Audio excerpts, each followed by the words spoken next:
hamba. Sul on mõnusalt energiline koer, kes tahab ka koostööd teha.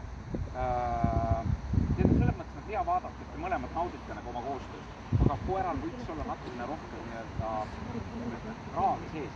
Kõikides harjutustes on natuke sellist nagu jumalikku otsa.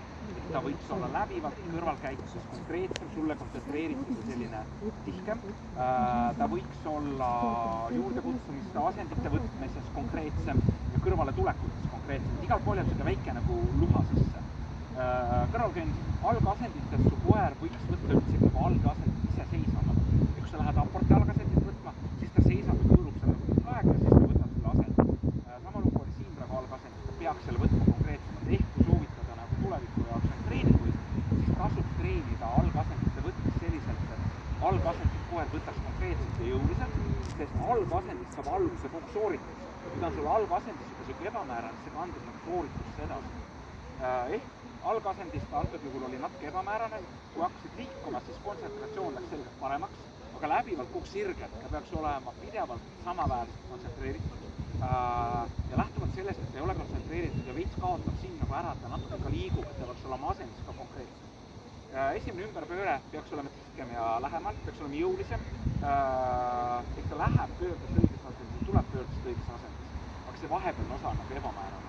Ehk siis natuke see sama nii-öelda, et ta ei ole nagu kontsentreeritud sulle nii läbivalt, kandub sinna pöördesse nagu kaasa. Tagasi tulles tempo muutusel natuke ka liigub, ta peaks olema rohkem konkreetsemalt asendist kinni. Mõlemad parempöörded peaks olema tihkemalt ja jõulisemalt lähemalt tehtud. Tagasirgel on natukene parem, aga tagasirge ümberpööre peaks olema ka selgelt nagu tihedam, kuigi on parem kui esimene sirge ümberpööre. Peatusel võiks iseseisvamalt, jõulisemalt ja kiiremini istuda, on natuke aeglane. Ja nüüd vasakpööre on okei. Inimgrupis ta peaks olema rohkem käes. Ehk siis inimgrupis ta valgub nagu veits ära. Ehk siis ma ütleks selliselt, et ma vaatan nagu terviklikku kõrvalkäiku. Siis terviklik kõrvalkäik on minu jaoks selline hea. Selle mõttes, et ta võiks olla igas asjas nagu selgelt parem, aga selgelt hea. Nüüd, kui sa rahuldava poole peale lähtuvalt inimgrupis, siis seal ta läks nagu vahepeal nagu sisuliselt minema. Ta ei läinud selles mõttes minema, et ta läks ära minema. Ta ei olnud, sa tundsid ise ka, et ta ei olnud käes. See oli nagu selline tunne, et ma tean seda tunnet, et kui nüüd tekib selline tunne, et kas nüüd see jää murdub, siis seal oli see jää raginat juba kostus vaikselt. Ehk siis kokku on täna kõrge rahuldav kõrvalkäigu eest. Liikumised istuma jäämine algasendi peaks võtma iseseisvamalt ja enesekindlamalt püsima seal nagu ka jõulisem. Liikuma hakates on väga hea kontsentratsioon, on heas asendis, aga natuke reageerib aeglaselt ja natukene võiks istu olla ka kiire. No mitte palju, aga natukene. Tähelepanu eriti algusosas võiks olla ka parem ja natukene haigutades, kui veits närviline. Lõpetus on korras, aga hinne veel väga hea, sest see istukiirus iseenesest oli täpselt selline kategooria, et ta kindlasti ei läinud nagu hea poole. Jooksmiselt lamame jäämine juurde tulek, algasendis võiks olla selgelt paremini kontsentreeritud. Liikuma hakates just see jooks on talle veits nagu probleem. Seda oli ka tempovahetuses näha, et ma soovitaksin treenida jooksmist selliselt, et see koer nagu jooksus tunneks ennast nagu asendi mõttes paremini. Et ta jooksus liigub sulle edasi-tagasi ega küljega. Ja kui mõelda nüüd niimoodi, et see lamamine tuleb sul sellise liikumise pealt, siis ta ei saagi nagu kaunist lamat teha, sest ta sulle enneb juba nagu ebamäärases kohas. Et lamamine võiks olla natuke kiirem, ta võiks käsule natuke kiirem reageerida ja lamamisele natuke kiirem. Juurde tulek on kaunis, ees võiks võtta nüüd jõuliselt üheosaliselt selle asendit, ta natuke nagu kuulub seal ja juurde kõrvale tulek võiks olla ka kiirem ja natuke jõulisem. Hinne veel hea, madal hea. Seisma jäämisel sama lugu, hakkasid liikuma, algasend oli korrektne, aga jooksu ajal hakkas su koer veits nagu liikuma. Ehk siis ma soovitaks seda, et trennis tasuks teha rohkem jooksulõikusid. Mitte nii, et nende jooksulõikudega haakuvad alati mingid käsud, aga su koer on nagu klassikaliselt kõrvalkäigus tegelikult paremas asendis kui jooksus ta nagu ujub rohkem ringi. Siin ta reageerib käsule väga hästi, teeb ainult 3 sammu järgi. Üldiselt on nagu, need on sellised väiksed sammud, et ta ei saa, kuna ta veits vajeb, siis ta ei saa nii stoppida sellest meeleolust nagu. Aga juurde tuleb on hästi kaunis ja ilus. Natuke jääb viltu ja natukene ma tahaks näha jõulisemalt üheosalist võtmist. Ja kõrvale peaks olema kiiremini, hinne madal hea. Ja antrenoomisel algasendi võtmisel peaks ta olema natukene jõulisem, aga iseenesest kui seda asendi nagu kätte saab, siis ta püsib selles asendis nagu tähelepanelik ja närvid rahulikult ootavad käsu saamist.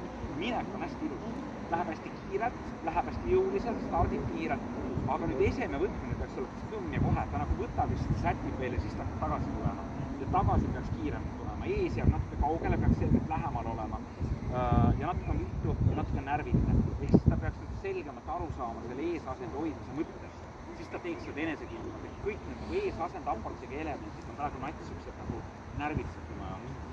Loovutus on korras, kõrvale tuleks võiks veidi kiirem olla, hinne kõrge hea, üle tõkke apart, siin see algasendi võtmisel nagu päris palju vajad abi, selles mõttes, et ta tuleb sulle sinna algasendisse, siis ta seisab, siis sa nagu veel vaatad, siis ta istub maha, aga hüppe on hästi ilus, esimene hüppe sinnapoole, läheb kiirelt, haarab sinust piisavalt kiirelt ja tugevalt, pöörab kohe kogu hoogu, aga tagasi hüppel natukene samm, sees tuleb veidike sisse, ma väidaks, et sa olid natuke liiga lähedal sellele tõkkele, ehk siis ta ei suuda nagu pidurdada, tuleb veidi sisse, siis ta sellest lähtuvalt ka natuke närib.